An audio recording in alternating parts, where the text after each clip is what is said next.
1997 April May മാസം ഈ 2 മാസങ്ങൾ റിലീസായ സിനിമകളെ കുറിച്ചാണ് ഇന്ന് ഞാൻ നിങ്ങളോട് ഡിസ്കസ് ചെയ്യാൻ പോകുന്നത്. മാർച്ച് മാസം അന്ന് എക്സാമിൻ്റെ ഒക്കെ ഒരു സീസൺ, അത് കഴിഞ്ഞ് എക്സാം കഴിഞ്ഞ് വെക്കേഷൻ തുടങ്ങുന്നതിന് മുന്നോടിയായിട്ട് ഒരു ചെറിയൊരു സിനിമ അന്ന് തിയേറ്ററിൽ റിലീസായി. പുതിയ നായകൻ, പുതിയ നായിക, ഫാസിൽ സംവിധാനം ചെയ്യുന്നു, അനിയത്തി പ്രാവ്.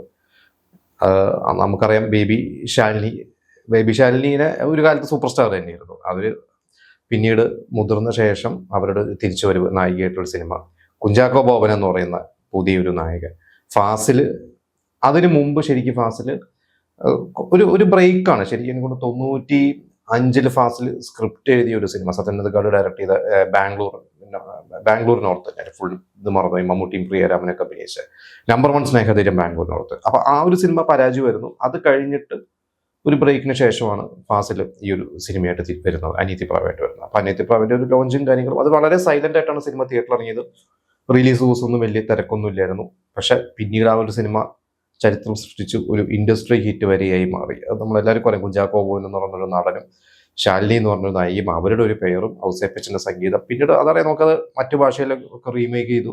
തമിഴില് വിജയിനെ വെച്ചിട്ട് ഫാസിൽ തന്നെ ചെയ്തു. വിജയിയുടെ കരിയറിലെ ഏറ്റവും വലിയൊരു വിജയം മാറി. ആ ഒരൊറ്റ സിനിമ കൊണ്ട് വിജയ് 1 കോടിയൊക്കെ റെമ്യൂണറേഷൻ വാങ്ങുന്ന ഒരു നടനായി മാറി. വിജയ്ക്ക് സ്റ്റേറ്റ് അവാർഡ് കിട്ടി.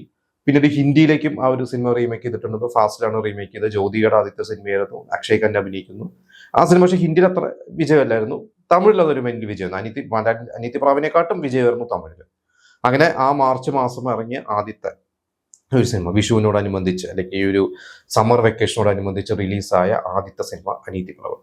ഇത് കഴിഞ്ഞ് മോഹൻലാലിന്റെ സിനിമ, IV ശശി മോഹൻലാലും ഒരു ബ്രേക്കിന് ശേഷം, എനിക്ക് തോന്നുന്നു ദേവാസുരത്തിന് ശേഷം അവരൊച്ച സിനിമ വർണ്ണപ്പകിട്ട് എന്നാണ് സിനിമയുടെ പേര്. മോഹൻലാല്, ദിവ്യ ഉണ്ണി, മീന. എനിക്കൊരു മോഹൻലാൽ മീന കൂട്ടുകെട്ട് തുടങ്ങുന്നത് ആ ഒരു സിനിമയിലൂടെ. അതിനുശേഷം അവർ എത്രയോ സിനിമകൾ, ഇപ്പോൾ ഒരുപാട് സിനിമകൾ നമുക്കറിയാം. ദൃശ്യം വരെ എത്തി നിൽക്കുന്നു. ദൃശ്യം കണ്ടു ചെയ്തിട്ടുണ്ട്. ഞാൻ പറഞ്ഞ ഒരു ദൃശ്യം 3 വരെയൊക്കെ എത്തി നിൽക്കുന്നു അവരുടെ ആ ഒരു കോംബോ എന്ന് പറയുന്നത്. അതിൽ ദിലീപ് ഒരു നല്ലൊരു വേഷം ചെയ്തിട്ടുണ്ട്. രാജൻ ബി ദേവ്, ജഗദീഷ്, ഒരു വലിയൊരു ക്യാൻവാസിലെ സിനിമയായിരുന്നു. അതൊരു IV ശശി സിനിമ തന്നെയായിരുന്നു. കുറെ നമുക്കറിയാം, IV ശശിയുടെ സിനിമ എന്ന് പറയുമ്പോൾ എല്ലാം ഒരു മൾട്ടി സ്റ്റാർ, ഒരുപാട് താരങ്ങൾ ഉണ്ടാവും, ഒരുപാട് വളരെ ഡീപ്പായിട്ടുള്ള കഥകളായിരിക്കും, ഭയങ്കര മേക്കിംഗ് ആയിരിക്കും. അങ്ങനെയുള്ള ഒരു സിനിമ തന്നെയായിരുന്നു വർണ്ണപ്പകിട്ട്. പിന്നെ ആ ഒരു ഏപ്രിൽ മാസം, എനിക്ക് കൃത്യമായിട്ട് ഡേറ്റും കാര്യങ്ങളും എനിക്ക് അറിയില്ല. ഞാൻ ഒന്ന് എൻ്റെ ഒരു ഓർമ്മയിലും, പിന്നെ ഞാനൊന്ന് റിസർച്ച് നടത്തി കഴിഞ്ഞപ്പോൾ കിട്ടിയ കുറച്ച് അതിൽ ഇതൊക്കെ വെച്ചിട്ട്, അറിവ് വെച്ചിട്ടാണ് ഞാൻ ഈ സംസാരിക്കുന്നത്. പിന്നെ മമ്മൂട്ടിയുടെ സിനിമ, ലോഹിദാസ് ആദ്യമായിട്ട് സംവിധാനം ചെയ്ത ഒരു സിനിമ, മമ്മൂട്ടി നായകനായിട്ട് ഭയങ്കര പ്രതീക്ഷകളോടുകൂടി ഇറങ്ങിയ സിനിമയായിരുന്നു. അതാണ് ഭൂതക്കണ്ണാടി.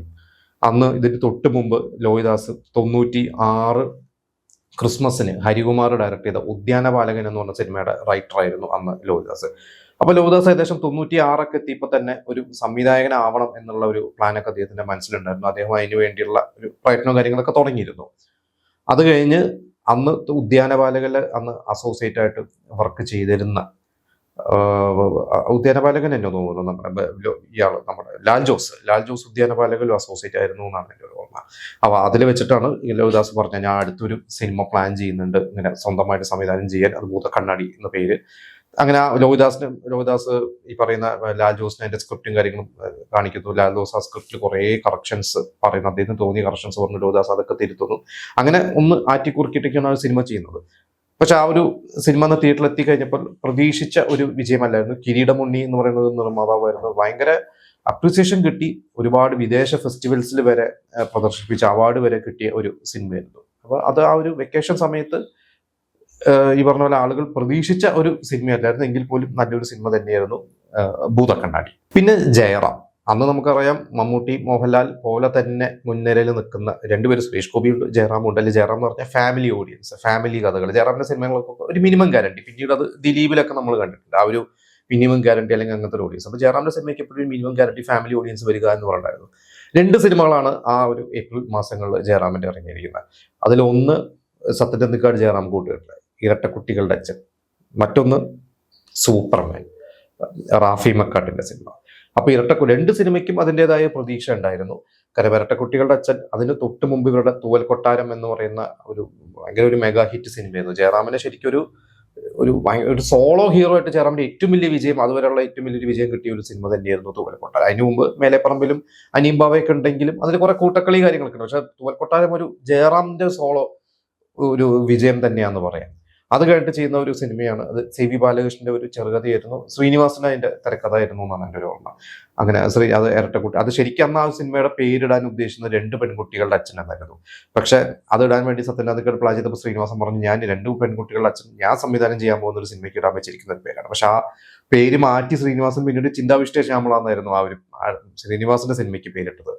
എന്തായാലും ഇരട്ടക്കുട്ടികളുടെ അച്ഛൻ മഞ്ജു വാര്യർ അഭിനയിക്കുന്നു, ജയറാം. അതൊരു വളരെ ഒരു സീരിയസ് ആയിട്ടുള്ള ഒരു സബ്ജക്ട് തന്നെയായിരുന്നു.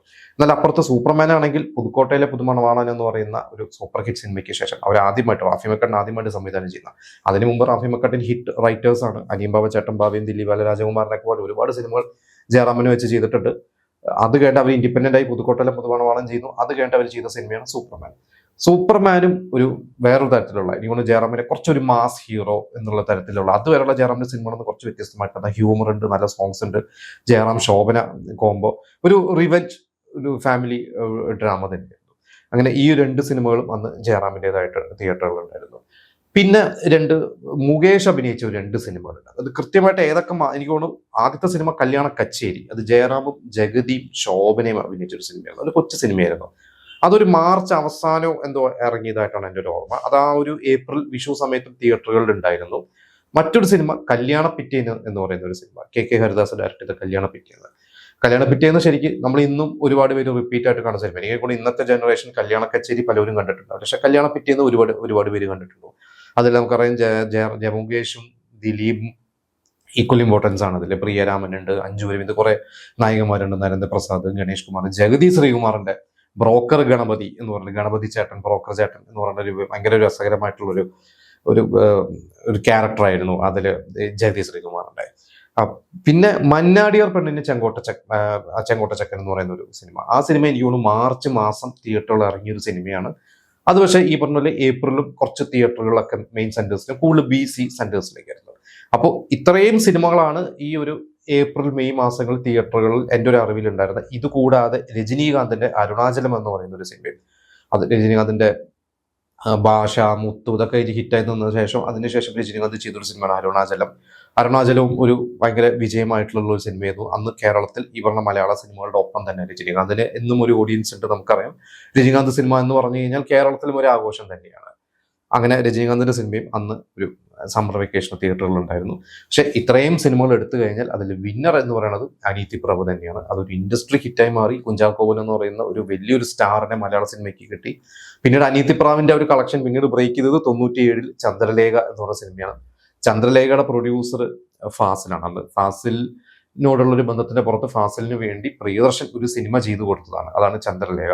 എനിക്ക് തോന്നുന്നു ചന്ദ്രലേഖയുടെ ഷൂട്ട് നടക്കുമ്പോൾ ഏപ്രിൽ മെയ് മാസങ്ങളിൽ ബോംബെയിൽ നടക്കുമ്പോൾ അനീതി പ്രാവിന്റെ സക്സസ് ഇവർ കേക്കൊക്കെ മുറിച്ചെന്ന് മോഹൻലാലൊക്കെ ആഘോഷമായിട്ടൊക്കെ അന്ന് വാർത്തകളുണ്ടായിരുന്നു. ഇന്നും ചിലപ്പോൾ സോഷ്യൽ മീഡിയയിൽ ആ ഫോട്ടോ ഒക്കെ എവിടെയെങ്കിലും കാണും. എവിടെ ഞാൻ കണ്ടായിട്ടൊരു ഓർമ്മയുണ്ട് കുറേ കാലം മുമ്പ്. എന്തായാലും അന്ന് അനീതി പ്രാവ് തന്നെയായിരുന്നു ആ ഒരു സമ്മർ വിന്നർ. പിന്നെ വർണ്ണപ്പകിട്ട് ഒരു ആവറേജ് വിജയമായിരുന്നു. അത് ഭയങ്കര സൂപ്പർ ഹിറ്റ് ഒന്നുമല്ല, പക്ഷെ നല്ലൊരു വിജയം തന്നെയായിരുന്നു. പിന്നെ ഇരട്ടക്കുട്ടികളുടെ അച്ഛനും സൂപ്പർമാനും വെച്ച് നോക്കുമ്പോൾ എനിക്ക് തോന്നുന്നു സൂപ്പർമാനാണ് കൂടുതൽ കളക്ട് ചെയ്ത ഒരു സിനിമ. ഇരട്ടക്കുട്ടികളുടെ അച്ഛനെക്കാട്ടും കൂടുതൽ കളക്ട് ചെയ്തത് സൂപ്പർമാനാണ്. പിന്നെ ഈ മുകേഷിന്റെ സിനിമകൾ പറഞ്ഞാൽ കല്യാണ കച്ചേരിയും കല്യാണ പിറ്റേന്നും വെച്ച് നോക്കിക്കഴിഞ്ഞാൽ കല്യാണ കച്ചേരി എനിക്കൂടെ വലിയ വിജയമല്ല, പക്ഷെ കല്യാണ പിറ്റേന്ന് അത്യാവശ്യം വിജയിച്ച ഒരു സിനിമയാണ്. ഭൂതക്കണ്ണാടി ശരിക്കും തിയേറ്ററിൽ ഒരു പരാജയമായ ഒരു സിനിമയാണ്. പക്ഷെ പിന്നീട് അത് ഒരുപാട് പേര് അഭിപ്രായമൊക്കെ പറഞ്ഞ് ലോഹിദാസ് എന്ന സംവിധായകനും ഒരു പേര് കിട്ടി. ഒരുപാട് അവാർഡുകൾ, സ്റ്റേറ്റ് അവാർഡ് ഉൾപ്പെടെ ഒരുപാട് അവാർഡുകൾ, എനിക്ക് നാഷണൽ അവാർഡും കിട്ടിയിട്ടുണ്ട്. എന്താ ചില നാഷണൽ അവാർഡ്സ് ആ സിനിമയ്ക്ക് കിട്ടിയിട്ടുണ്ട്. എന്തായാലും ഇതൊക്കെയാണ് 97 ആ ഒരു വിഷു സീസൺ അല്ലെങ്കിൽ ഒരു സമ്മർ വെക്കേഷൻ ഇറങ്ങിയ സിനിമ. ഇതിൽ ഏതൊക്കെ സിനിമകൾ നിങ്ങളത് തിയേറ്ററിൽ പോയി കണ്ടിട്ടുണ്ട്, അന്നത്തെ ഒരു ഓർമ്മകളൊക്കെ നിങ്ങൾ നമുക്ക് ഷെയർ ചെയ്യുക.